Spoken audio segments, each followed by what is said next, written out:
靈修分享日期2026年7月26日。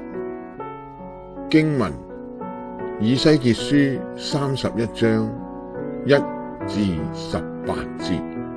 上帝將埃及法老同佢嘅群眾比作黎巴嫩嘅香柏樹，繁盛榮美，列國都棲息喺佢嘅庇蔭下。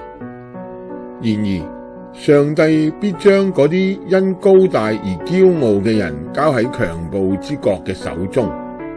法老同佢嘅軍隊雖比伊甸園中嘅一切樹木更美麗，最終佢係要同未受割禮、被殺嘅人一同躺臥喺陰間。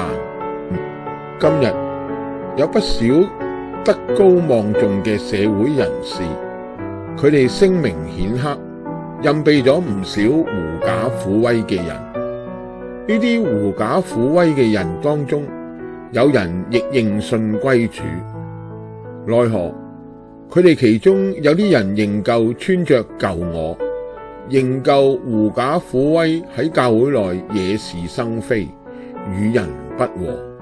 結果身旁嘅弟兄姊妹對佢哋敬而遠之。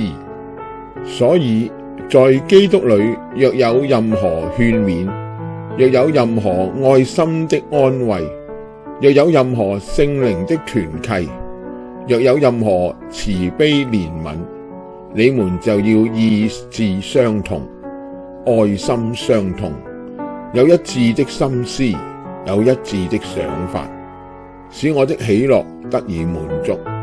凡事不可自私自利，不可貪圖虛榮，只要心存謙卑，各人看別人比自己強。腓立比書2章1至3節。阿們。